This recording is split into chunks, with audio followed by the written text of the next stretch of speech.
everybody. For those of you who missed my last video, my name is Christy Cutsforth and I run a cosmetics company called Pumpkin and Poppy Cosmetics. I didn't make a video last week and I apologize. I was really busy last week, but this week I kind of wanted to do a cosmetics 101 for you guys. A lot of companies, what they'll do is they'll repackage micas, meaning they'll buy micas which are mineral treated colorants, basically, like they're minerals from the earth that are treated with color. Basically they'll just buy those and sell those as eyeshadows, and that's a no-no. That is basically just repackaging, and that is like the #1 sin in the indie cosmetics community, basically, is don't repackage micas. And the #1 company a lot of people repackage from is TKB Trading, which is where I do get a lot of my ingredients, but I hand blend all of my colors and make them really unique. The first lesson that you're going to want to learn if you're going to formulate any kind of powdered mineral cosmetics is that you need base powders. A lot of sellers do repackage their micas, and they don't add any base powders, which is what the foundation of mineral makeup is. It's what keeps the products adhering to your skin. It's what aids in longevity of wear of the product. It's what makes a product more blendable. It's what makes a product more creamy feeling on the skin. It's what gives it like a softer feel on the skin. Without base powders, you are just applying these mica pigments to your eyes or your face, and they're going to wear off really quickly throughout the day. They're not going to stay. Your eyeshadows will crease without base powders, so that's just something to keep in mind when you're formulating. And rule #1 when you're handling any items, I'm not packaging products, I'm not wearing gloves right now, but you do want to use some kind of a sanitizer. One of my friends gave me the Dr. Bronner's amazing all-in-one organic hand sanitizing spray, which I use. So just make sure you do that before you touch your cosmetic bags or anything like that. You don't want to contaminate with germs your work area, and you want to make sure everything is cleaned. That's, cosmetics 101. Make sure your equipment is sanitized, your workspace is sanitized, and your hands are clean, and/or you have gloves on. Rice powder only does last about a year. So you do want to make sure you don't buy large quantities of rice powder if you're going to use it in your formulations. You just want to buy what you need, basically. But rice powder is great. I like using it in more translucent products, so like a blush where you don't want it to be opaque color, you want it to be like a flush of color on the cheeks. I like to use this in those kind of formulations. Rice powder is really great in like an oil absorbing mineral veil. It absorbs oil really well on the skin. It makes the skin feel really soft, and it's soothing to the skin. It adds a really nice soft silky feel to the products that you're using, and it's also used as a filler, meaning it makes your products go further. It helps reduce the cost of your products, and it is really beneficial to the skin. So I like to use this with highlighting powders, which is what you use on your cheekbones, and anything where you want a light dusting of color that's translucent. So that's what rice powder is for. Basically this has a magical product ingredient called magnesium mestarate. Magnesium mestarate is what really helps the longevity of your mineral makeup. So especially with eyeshadows where your lids are oily, you're going to have problems with your makeup creasing throughout the day. If you add a pretty good percentage of this to your formulations, probably anywhere from like 5 to 10% of your total product is kind of what I recommend for this kind of a product, but it really does help with the longevity of the wear of whatever you're wearing. So I like to get my magnesium mestarate coated on cerussite mica. That is just a translucent mica, and mica is also a really good filler for your products too, making your products go further. You don't want straight pigment, especially for a blush or a face product. You want it to be very blendable and easy to use. If you just used iron oxides, which is what a lot of people use to color their foundations, what will happen is if you just use an oxide with nothing else, it will sink into your skin and change color. So it'll turn like a really orange or red or brown color throughout the day because you don't have fillers, because you don't have base powders in your formula. So micas are great for that, and I like to use treated micas as well for different purposes. So the magnesium mysterate on this really helps eyeshadows adhere to your lids really well. The only thing I'm not crazy about with TKB is their packaging. Like, the bags they use kind of suck. Like, sometimes the Ziploc part breaks, so I have to put it in another plastic bag. As you'll see there, I have some of them in different plastic bags to keep them closed. So I wish they had nicer packaging, but I mean, they have really affordable prices. So this one is Cerussite mica, which again is just used as a filler. It's used to create kind of a glow to the skin. That's what mica does. It's like a translucent mineral, and then you can add color to it, or just have it be the translucent shade, meaning no color is added. So it just adds kind of a glowy effect to whatever makeup product you're using, making it look more like skin, as opposed to a completely matte makeup product, which will make you look really dry. Some people like completely matte makeup, and you know, you can make a formula for them, but a lot of people do like a little bit of glow to their skin, because that's what looks most natural and most youthful. Silica microspheres. This stuff is what is in HD powder. If you've ever heard of Makeup Forever makes one. They do test on animals, so I don't recommend them. Elf makes one as well. You don't want to use 100% silicone dioxide, which is what this is. It's the same as silica microspheres, but the scientific name is silicone dioxide. You don't want to use 100% of this, because this is actually what glass is made out of, and when a camera flashes, like when somebody takes your picture and the flash goes off, like the white in the powder really kind of reflects and makes you look kind of ghostly pale.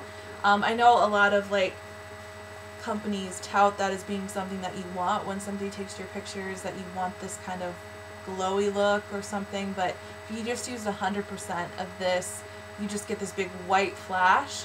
And that happens to some celebrities. Like, they'll put it just underneath their eyes, and someone will take their picture and with a flash, and they'll just have these like reverse raccoon eyes with all these white circles around their eyes. So just be careful when you're formulating with this, that you don't make it a huge part of your product. It is more expensive too, so that'll probably keep you from wanting to make it like a #1 ingredient in your products, but it makes the products more smooth. It helps with flow of your products, meaning it doesn't make them all bulk up or like clump together. Like a lot of mineral makeup sometimes will clump together. This kind of helps with that. It helps with the flow of the products. So I really do like adding this. It really does give like a nice airbrush look to your foundation, and kind of helps it blend in a little bit more nicely. This stuff, I've just gotten into using boron nitride, and it's really wonderful at creating like a creamy feel to your products, creating a more high-end feel to your products. And it's a good replacement for bismuth oxychloride, which is known to irritate sensitive skin and causes people to break out.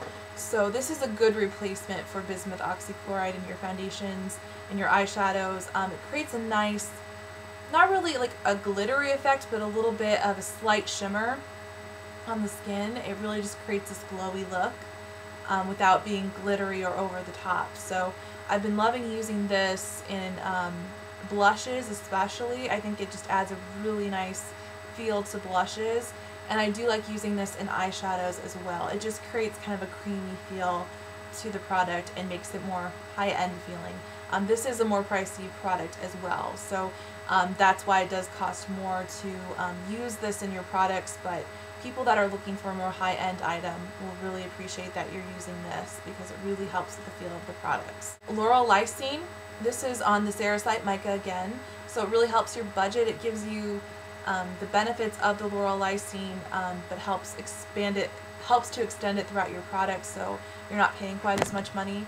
That's why I like products treated with the item, like micas that are treated with the ingredient. But laurel lysine is actually made from coconuts. It's a nut-based product. Nuts are known for their oils and for having a lot of fatty acids, so that's the benefit of using laurel lysine in foundations or things of that nature where you want it to blend into your skin. It helps with adhesion. It helps eyeshadows adhere to the eye better. It adds a nice cushion, or what you would call bounce, to a product, meaning it really just makes the product more easy to use basically, and feel better on the skin. It kind of helps it to not sink into fine lines as much. So I really like this, especially for foundations for drier skin, and that's something I'm working on right now. I want to make a foundation for drier skin, and I know I definitely want to use this in my formulation. So this is magnesium stearate. This is a vegetable-derived fatty acid, and it just creates a really creamy feel to your products.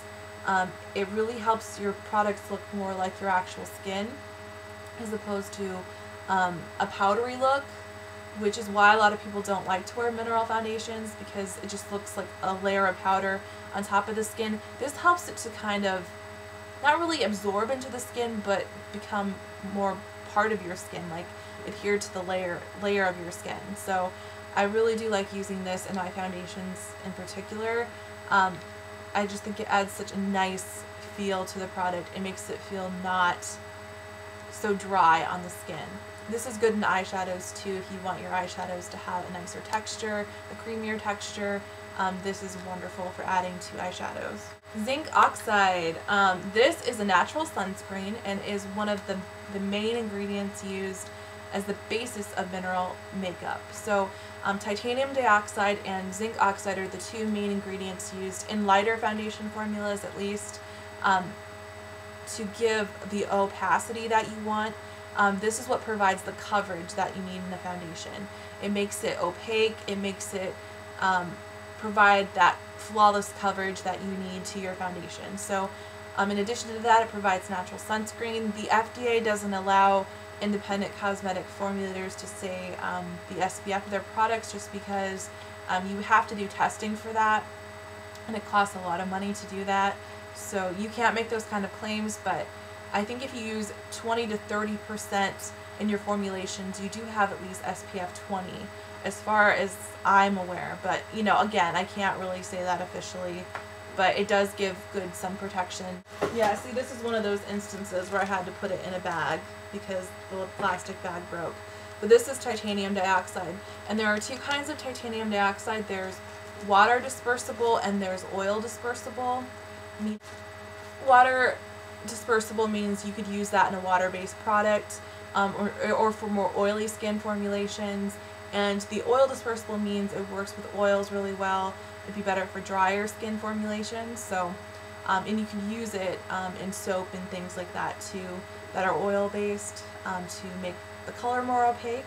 So yeah, that's basically like a #1 tip for zinc oxide and titanium dioxide. They are what makes the product opaque, full coverage, and really adhere really well to the skin. So those would be like the top two that you should invest in first if you're going to do mineral makeup. Titanium dioxide and zinc oxide are pretty much essential in anybody's mineral makeup kit. Even if you're just doing eyeshadows, like, it's really good to at least have titanium dioxide to give that opaque look, and it helps with matte eyeshadows as well. Now I probably will share micas and things like that, like the colorants of cosmetics, next week. I'm thinking of doing one on matte pigments, so the pigments that you would use to make foundations with the base powders that I showed you. I'll show those and kind of what I use for that, and what I use them for. And I probably will do another video on micas and what they're used for, and just different colors you can look for, and stuff like that. So I hope you guys enjoyed the video and it was helpful. And I think it's good to know this stuff even if you're not going to make your own makeup. It's really good to know what's in your makeup and to know why it's there and what to look for when you're shopping with an independent makeup company.